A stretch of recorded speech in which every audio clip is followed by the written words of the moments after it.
ভাইরা আমার, এই যুবকটা আস্তে আস্তে হাঁটি হাঁটি পা পা করে আল্লাহর হাবিবের কাছে চলে গেল। আল্লাহ নবীজি কাবার চত্বরে কোরআনে কারীম তেলাওয়াত করতেছিল। ভাইরা আমার, চাইতে চাইতে নবীজির নিকটবর্তী চলে গেল।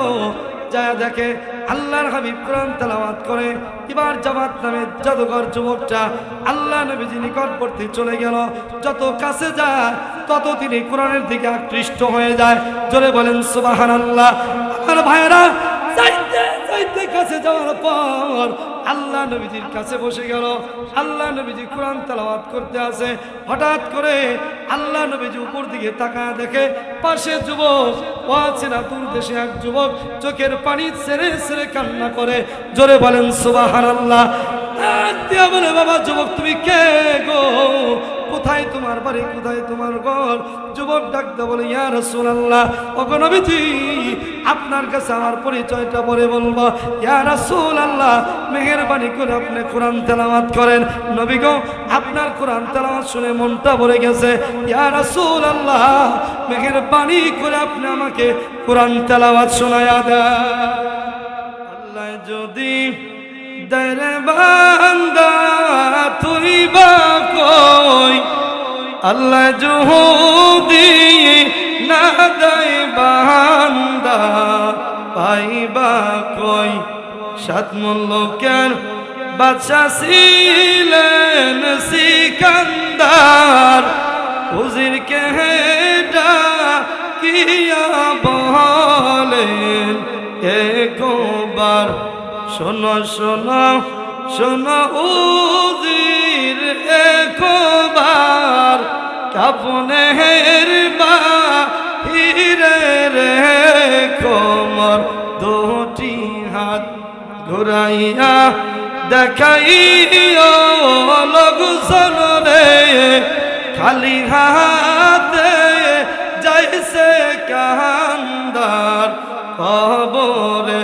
বলুন খালি হাতে যাব মোরা কবরে। লা ইলাহা ইল্লাল্লাহ, জোরে লা ইলাহা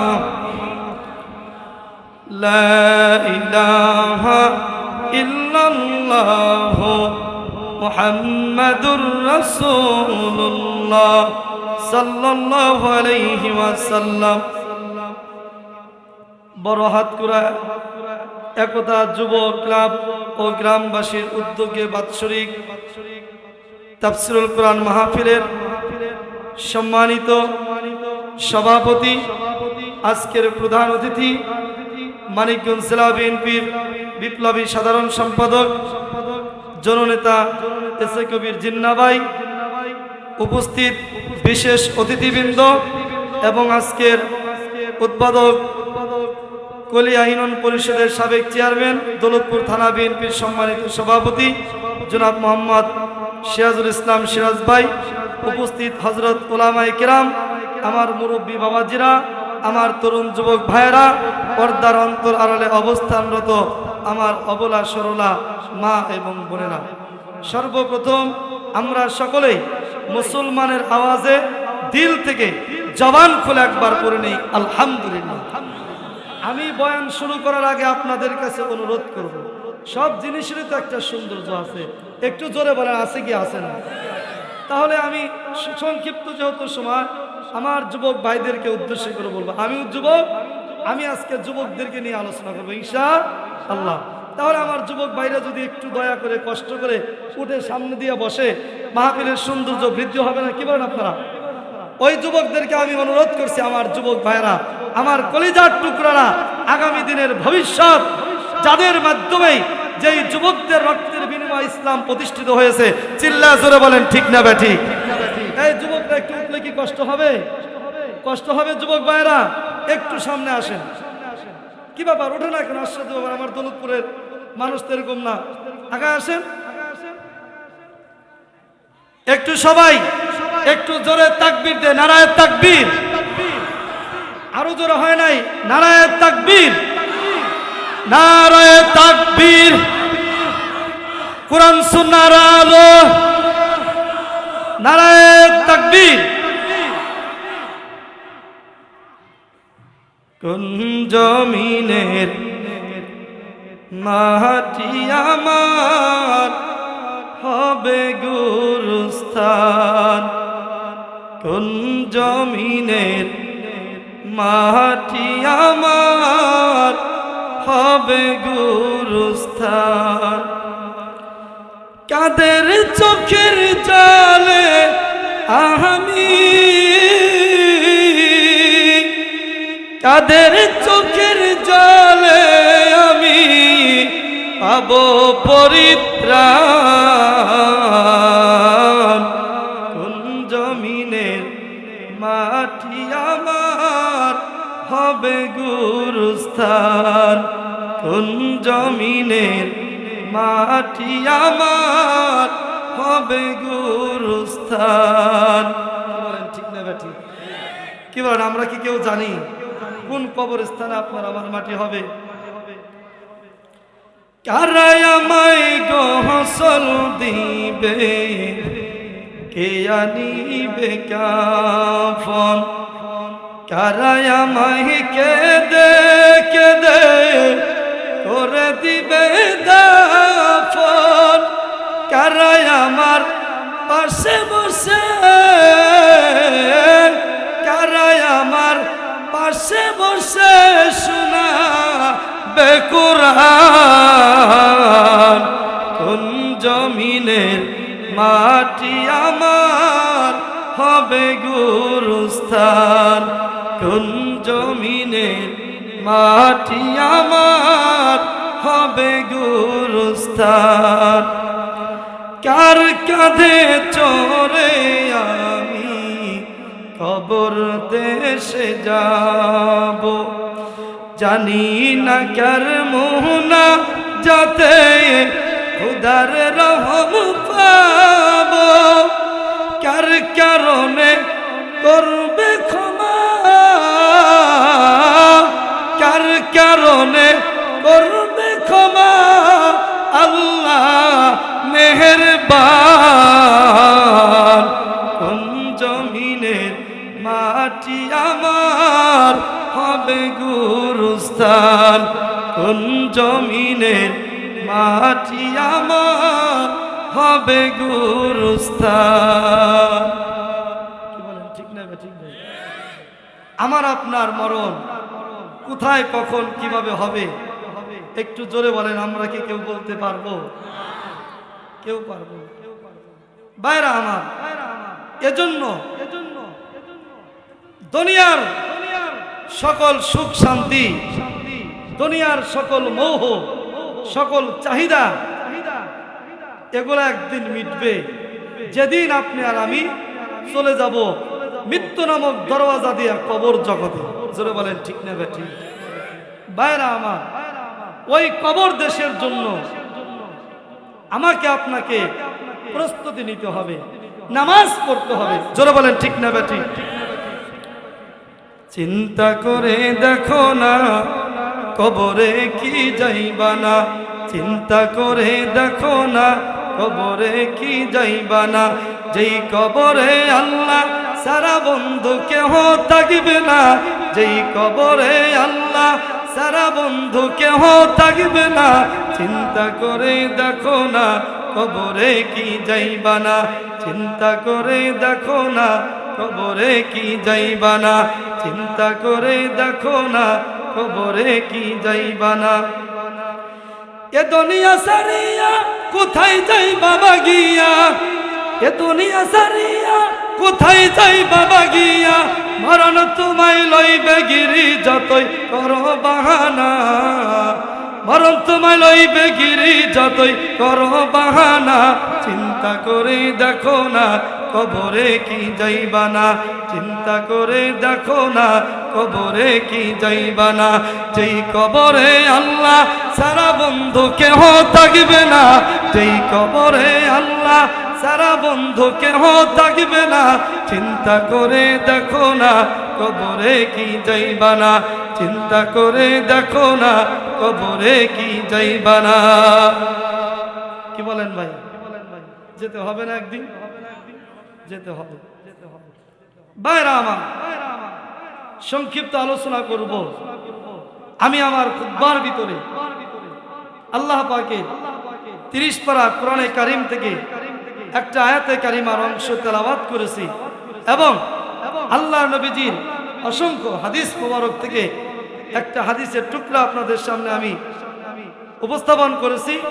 এর উপরেই সংক্ষিপ্ত কিছু আলোচনা করব। আল্লাহ পাক যদি তৌফিক দান করেন, ওমা তৌফিকি ইল্লা বিল্লাহ। সিল্লা একটু জোরে বলেন আমিন। কথা বলার শক্তি দেওয়ার মালিক কে? জোরে বলেন। হয় না? আরো জোরে বলেন কে? শক্তি দান করেছেন কে? এই জবান দান করেছেন কে? তাহলে আল্লাহর দোয়া শক্তি দিয়ে, আল্লাহর দোয়া জবান দিয়ে আল্লাহ পাকের নাম যদি জোরে নেই কোনো অসুবিধা হবে না তো? জোরে বলেন হবে না তো? আসেন বাইরা আমার, আল্লাহ তাআলা বিশ্ব মানবতার দূত করে সরকারে দো আলম নবী মুহাম্মদ রাসূলুল্লাহ সাল্লাল্লাহু আলাইহি সাল্লাতু ওয়াস সালামকে আল্লাহ তাআলা এমন এক অন্ধকার যুগে, গোটা পৃথিবী যখন অন্যায় অত্যাচারে নিষ্পেষিত, মানুষ যখন অন্ধকারে নিমজ্জিত, ঠিক সেই সময় গোটা দুনিয়াবাসীকে অন্ধকার থেকে আলোর পথে আনার জন্য, গুমরাহি থেকে হিদায়াতের পথে আনার জন্য আল্লাহ পাক তার রাসূলকে পাঠাইছেন এবং তার উপরে মহান গ্রন্থ আল কুরআনুল কারীম নাজিল করে দিয়েছেন মানুষকে কোরআন দিয়ে হিদায়াতের পথে আনার জন্য। সিল্লা জোরে বলেন ঠিক না ঠিক? বাইরা আমার, এই কোরআনে কারীম নাজিল হওয়ার পরে কাফেররা কোরআনের বিরুদ্ধাচরণ করেছে। জোরে বলেন করছে কি করছে না? আল্লাহ তাআলা বলেন وقال الذين كفروا لا تسمعوا لهذا القرآن। আমার ভাইরা, কাফেররা বলেছে কোরআন শ্রবণ করা যাবে না। ভাইরা আমার, আর যারা কোরআন তেলাওয়াত করে, যারা কোরআন শ্রবণ করে, তাদের থেকে মানুষকে দূরে সরায় দাও, এমন ঘোষণা কাফেররা করে দিল। আল্লাহ পাক তাদের কথাগুলি পবিত্র কোরআনে কারীমের মধ্যে উপস্থাপন করে দিলেন। আমার ভাইরা, কোরআন তো এমন একটা কিতাব, এমন একটা পরশ পাথর, যেমন পরশ পাথরের ছোঁয়া লাগলে লোহাগুলি স্বর্ণ হয়ে যায়। জোরে বলেন ঠিক না ঠিক? আমার ভাইরা, কোরআন তো এমন একটা কিতাব, এমন একটা কিতাব, যেই কিতাব আপনি তেলাওয়াত করবেন, তেলাওয়াত করলে যেই পরিমাণ সওয়াব, আপনি যদি কোরআন তেলাওয়াত শ্রবণ করেন, আপনার আমলনামায় আল্লাহ রাব্বুল আলামিন ওই পরিমাণ সওয়াব দিয়া দিবে। ভাইরা আমার, এই কোরআনে কারীম দুনিয়ার শুরু থেকে আল্লাহর নবীজির আমল থেকে এক শ্রেণীর মানুষ যারা বিরুদ্ধাচরণ করেছে, আবু জেহেল, উতবা, সাইবা, রবি, আবু সুফিয়ান, আবু লাহাব, আমার ভাইরা কোরআনের বিরুদ্ধাচরণ যুগে যুগে করবে।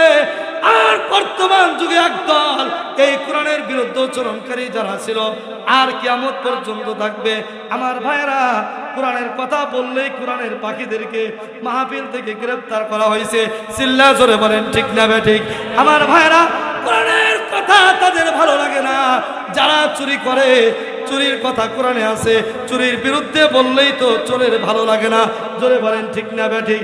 আমার ভাইরা, জেনার বিরুদ্ধে আছে, সুদ ঘুষের বিরুদ্ধে আল্লাহ তাআলা কোরআনের মধ্যে বলেছে। এই কথাগুলি তো কোরআন থেকে আলেমরা বলে। এই বলার কারণে যারা বিগত দিনে গোটা দেশটাকে চুষে চুষে খেয়ে দেশের টাকাগুলি বিদেশে পাচার করেছে, তাদের তো কোরআনের কথা ভালো লাগে নাই। যার কারণে বাংলাদেশের সবচাইতে প্রখ্যাত জনপ্রিয় একজন আলেম আল্লামা মামুনুল হককে দীর্ঘদিন একটা নাটক করে মিথ্যা মামলা দিয়ে তাকে জেল খাটাইছে। জোরে বলেন ঠিক না ব্যাঠিক? আমার ভাইরা, পৃথিবীর মধ্যে সবচাইতে জনপ্রিয় একজন কোরআনের স্কলার, কোরআনের বক্তা, মুফাসসির আল্লামা দেলোয়ার হোসেন সাইদি রহমাতুল্লাহ আলাইকে দীর্ঘদিন 13 বছর মিথ্যা মামলা দিয়ে তাকে কারারুদ্ধ অবস্থায় তাকে মৃত্যুর মুখে ঠেলে দিয়েছে। জোরে বলেন ঠিক না ব্যাঠিক? আমার ভাইরা, সত্য কথা বলতে কোনো অসুবিধা নাই, বুক খোলা বলবো। আমরা বিগত দিনে বলেছি, কিন্তু বিভিন্ন জায়গায় আমরা বাধার সম্মুখীন হয়েছি। ভাইরা আমার, আল্লাহ নবীকে সাহাবীরা ডাকতে বলে, ইয়া রাসূলুল্লাহ, আপনি আল্লাহর কাছে দোয়া করেন। কাফেররা আমাদের উপরে তো অত্যাচার করে, আমাদেরকে মারধর করে, আমরা তো তাদের জুলুম অত্যাচার সহ্য করতে পারি না। ভাইরা আমার, আল্লাহ রাব্বুল আলামিনের নবীকে সাহাবীরা ডাকতে বলে, ইয়া রাসূলুল্লাহ, আপনি যদি একটু আল্লাহর কাছে দোয়া করেন, আল্লাহ তাআলা আমাদেরকে কাফেরদের অত্যাচার থেকে মুক্তির ব্যবস্থা করে দিবেন। আমার ভাইরা, আল্লাহর নবীজি ডাকতে বলে, আমার সাহাবীরা শোনো, তোমরা তাড়াহুড়া করছো, তাড়াহুড়া করার কোনো কারণ নাই। তোমরা জানো না, প্রত্যেক যুগে যারা দ্বীনের দায়ী ছিল, যারা মানুষকে ইসলামের দাওয়াত দিয়েছে, অন্ধকার থেকে আলোর পথে আনার জন্য যারা ডেকেছে, তাদেরকে তাদের সমকালীন রাষ্ট্র ক্ষমতা ধরেছে। তাদেরকে শুধু ধরেই শেষ করে নাই, কোমর পর্যন্ত মাটি গেড়ে তাদেরকে মাটির মধ্যে কোমর পর্যন্ত গেড়েছে। এরপরে ধারালো করা টেনেছে, ওই ধারালো করা দিয়ে একটা জীবন্ত মানুষকে মাথার থেকে তারা মাজা পর্যন্ত ফেলেছে। এই মানুষগুলি, জীবন্ত মানুষগুলি কোরআনের জন্য, ইসলামের জন্য, দ্বীনের জন্য তারা নিজের জীবনটা দিয়ে দিয়েছে। এরপরেও এক সেকেন্ডের জন্য তারা দ্বীনের দাওয়াত দেওয়া বন্ধ করে নাই। জোরে বলেন, করছে? ইসলাম কায়েম করতে হলে রক্ত দিতে হবে, জেল খাটতে হবে, প্রয়োজন হলে ফাঁসির কাজটাও ঝুলতে হবে। একটু জোরে চিল্লা বলেন, ঠিক না ঠিক? ভাইরা আমার, আল্লাহ নবী সাহাবীদেরকে ডাকতে বলেন, আমার সাহাবীরা তোমরা শোনো, তোমরা তাড়াহুড়া করো না, তোমরা ধৈর্য ধরো, অপেক্ষা করো। আমার সাহাবীরা, এমন একটা রাষ্ট্র ব্যবস্থা কায়েম হয়ে যাবে, খুব তাড়াতাড়ি এমন সুন্দর রাষ্ট্র ব্যবস্থা কায়েম হয়ে যাবে। ইয়েমেনের রাজধানী সানা থেকে সৌদি আরবের হাজারাবাদ পর্যন্ত, এই যে হাজার হাজার সহস্র মাইল, এই রাস্তা দিয়া একটা সময় সুন্দর রমণীরা তাদের সৌন্দর্যের বর্ষা নিয়া, আর সৌদাগরেরা তাদের ব্যবসায়ী টাকা পয়সা নিয়ে এই সহস্র হাজার হাজার মাইল চলবে, এমন কোনো মানুষ থাকবে না তাদের দিকে তাকাবে। জোরে বলেন সুবহানাল্লাহ। তাড়াহুড়া করো না, ধৈর্য ধরো, অপেক্ষা করো।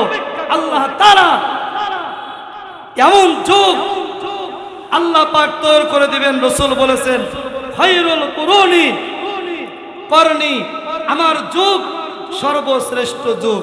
জোরে বলেন, ঠিক না বেঠিক? ভাইরা আমার, আল্লাহ নবী মক্কার জমিনে কোরআনে কারীমের দাওয়াত দিয়েছেন। আমার ভাইরা, মক্কার সমস্ত কাফেরগুলি আবু তালেবকে, নবীর চাচা আবু তালেবকে গিয়ে প্রস্তাব পেশ করলো, ও আবু তালেব, আপনি শুনে নেন, আপনার ভাতিজা মুহাম্মদকে নতুন ধর্মের দাওয়াত দেওয়া বন্ধ করতে বলেন। সে যদি চায় আমরা তাকে মক্কার নেতৃত্ব দিয়ে দিব, সে যদি চায় আমরা তাকে সবচাইতে সুন্দর নারী দিব, চাইলে তাকে মক্কায় সুন্দর বাড়ি করে দিব, যা চায় আমরা তাই দিয়ে দিব।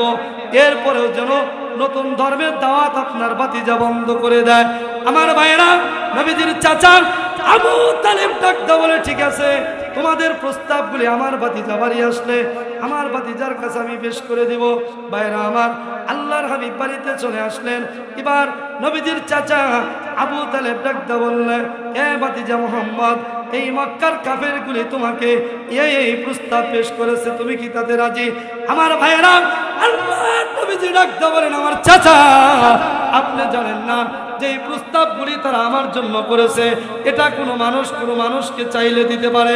ভাইরা আমার, কিন্তু যে জিনিসটা দুনিয়ার কোনো মানুষের পক্ষে সম্ভব না, কোনো দিন কেউ কাউকে দিতে পারবে না, তার মানে হলো আকাশের চাঁদ যদি এক হাতে আমার তুলে দেয়, আর এক হাতে যদি চন্দ্রকে তুলে দেয়, এক হাতে সূর্য দেয়, আর এক হাতে যদি আমাকে চন্দ্র তুলে দেয়, এরপরেও এক সেকেন্ডের জন্য আল্লাহর কালিমার দাওয়াত আমি বন্ধ করব না।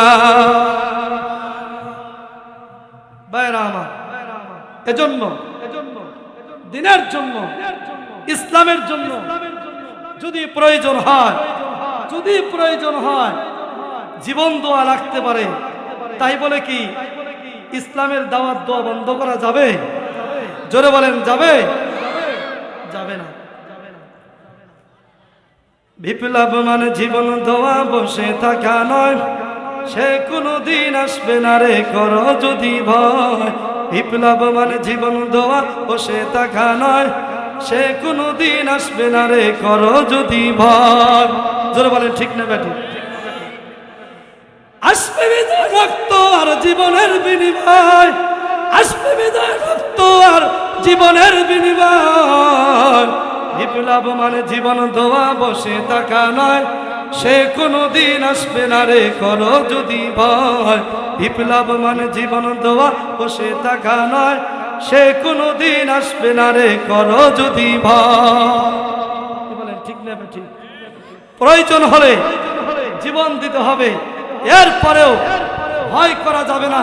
কোন নাস্তিক মুরতাদের সামনে মাথা নত করা যাবে না। জোরে বলেন ঠিক না ঠিক? ভাইরা আমার, আল্লাহ নবীকে এই মক্কার কাফেরগুলি যখন তার দাওয়াত দোয়া বন্ধ করতে পারলো না, ভাইরা আমার, ইয়ামান থেকে জামাত নামে একজন জাদুঘরকে ভাড়া করে আনলো। ভাইরা আমার, লক্ষ লক্ষ টাকা, যত টাকা লাগে তত টাকা জামাত নামে জাদুঘরকে দিবে। তার শর্ত হলো মক্কার মানুষের কাছে আল্লাহ নবীকে জাদুঘর প্রমাণিত করতে হবে।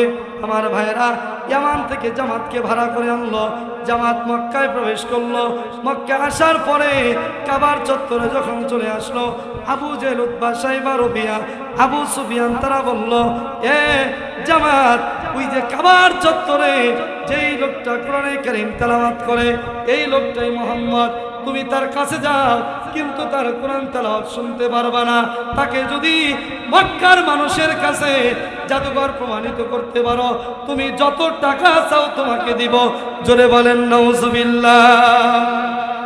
তারা শর্ত দিল, তুমি মুহাম্মদের কাছে যাও, কিন্তু মুহাম্মদের কণ্ঠে কিন্তু কোরআন তেলাওয়াত শুনতে পারবা না।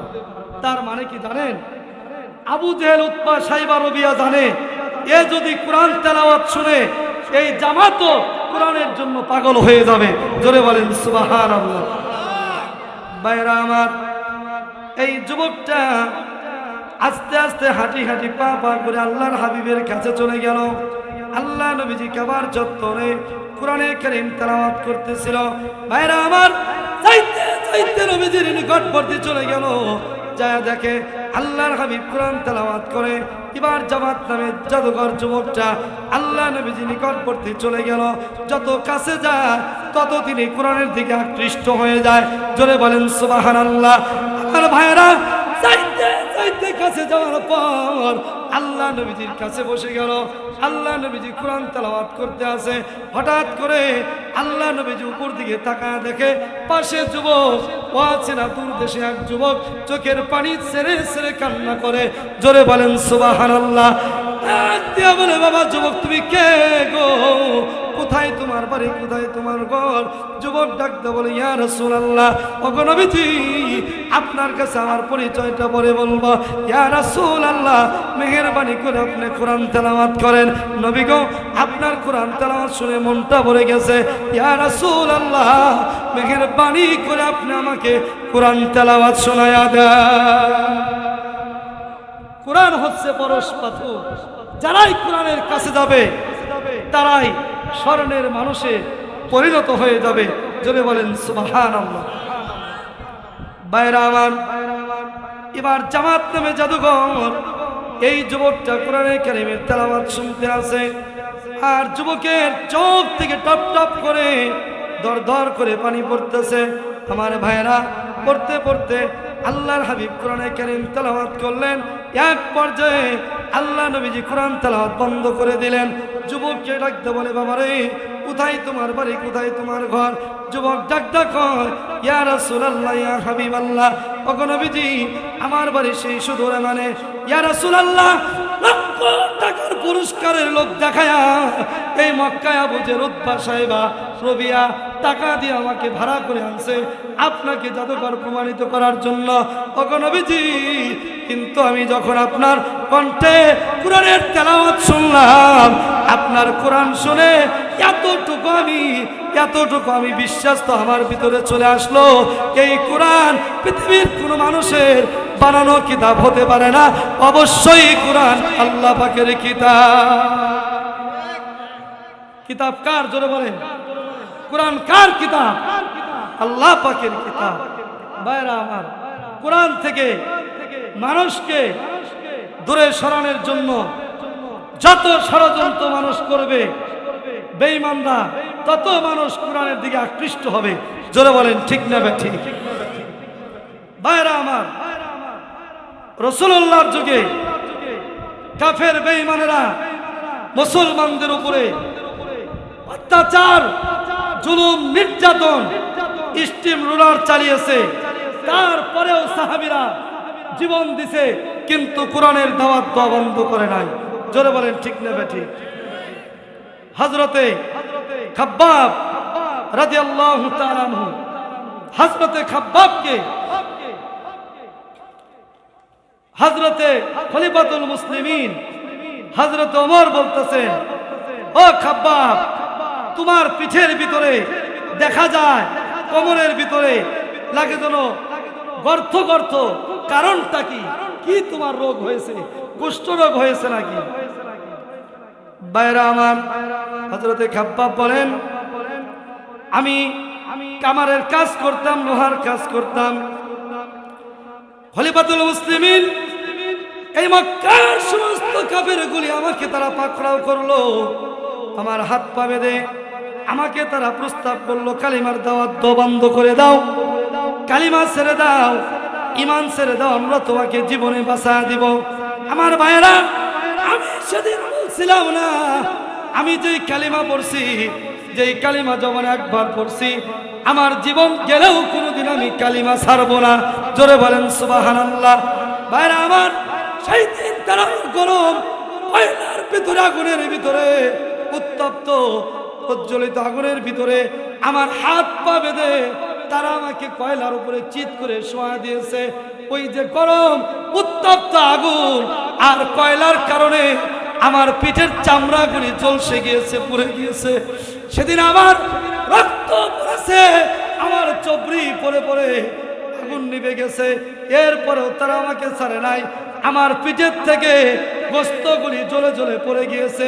সেই যে আমার মাংসগুলি পড়ে গেছে, সেই দাগগুলি আজ পর্যন্ত মিটে যায় নাই। সুবহানাল্লাহ, সুবহানাল্লাহ।